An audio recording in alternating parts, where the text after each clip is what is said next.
আপনারা অবগত আছেন যে আমি ইতিপূর্বে আপনাদের মসজিদে আসার আগে নবাবগঞ্জ বড় মসজিদে প্রায় 9 বৎসরের কাছাকাছি ছিলাম, নদীর ওই পাড়ে। হাজী সাহেবকে আমি চিনতাম না। হাজী সাহেব মাঝে মাঝে আমার ওখানে নামাজ পড়তেন, আমাকে মহব্বত করতেন দূর থেকে, কোনোদিন নামও শুনি নাই, চিন্তাবো না।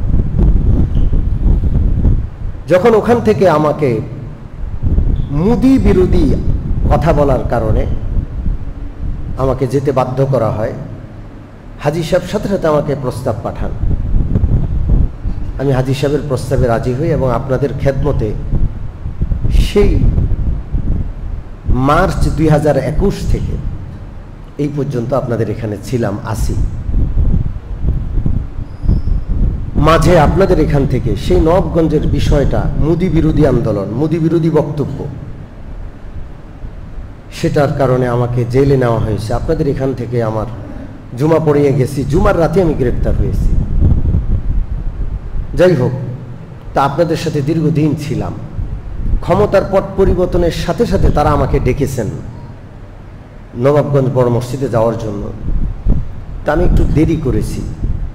হাজী সাহেব বিষয়টা জানেন। হাজী সাহেব ওখানকার পরিস্থিতি, ওখানকার মানুষ কতটা আমাকে চায়, এই সকল বিষয় হাজী সাহেব জানেন।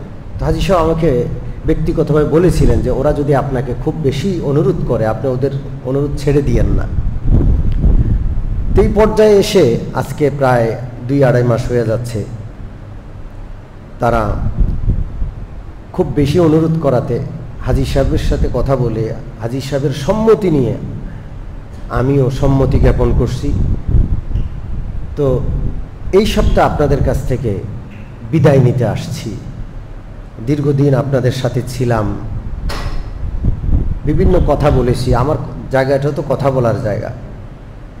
রাষ্ট্রীয় ব্যাপারে বলেছি, আন্তর্জাতিক ব্যাপারে বলেছি, অনেক সময় দলীয় ব্যাপারেও এসে গেছে।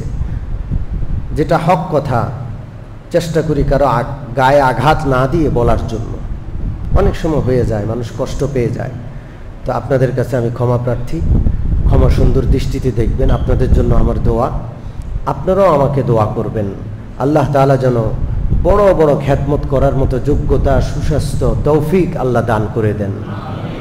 আগামী সপ্তাহ থেকে নবাবগঞ্জ বড় মসজিদে আবার জুমা পড়াবো ইনশাআল্লাহ। এখানে এই 3 বছর, 3.5 বছর হয়ে গেছে, এখনো নবাবগঞ্জ থেকে মানুষ আসে আপনাদের এখানে প্রতি জুমায়। প্রথম তো 20-50 জন আসছেন। এতদিনের গ্যাপ পরেও প্রত্যেক জুমায় বেশ কিছু মানুষ নবাবগঞ্জ থেকে এখানে জুমা পড়তে আসে। আর নবাবগঞ্জ বড় মসজিদকে কেন্দ্র করে হাজারীবাগ, এরপরে লালবাগ, কামরাঙ্গীর চর, নীলক্ষেত, নিউ মার্কেট, ধানমন্ডি, অত্র এলাকার বহু মুসল্লি সেই মসজিদে আসতেন। মসজিদটাও বড় মসজিদ এবং ঐতিহাসিক, প্রায় 350-400 বছর আগের মসজিদ। তো সেখান থেকে আবার তারা ডেকেছেন, আমি মানা করতে পারি নাই আসলে।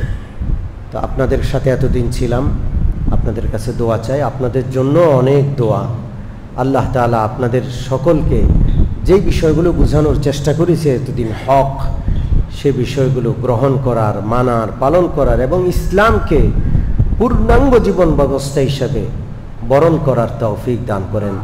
আমিন। ওয়া আখিরু দাওয়ানা আলহামদুলিল্লাহি রাব্বিল আলামিন ওয়া সাল্লাল্লাহু তাআলা আলা খায়রি খালকিহি মুহাম্মাদিন ওয়া আলিহি ওয়া সাহবিহি।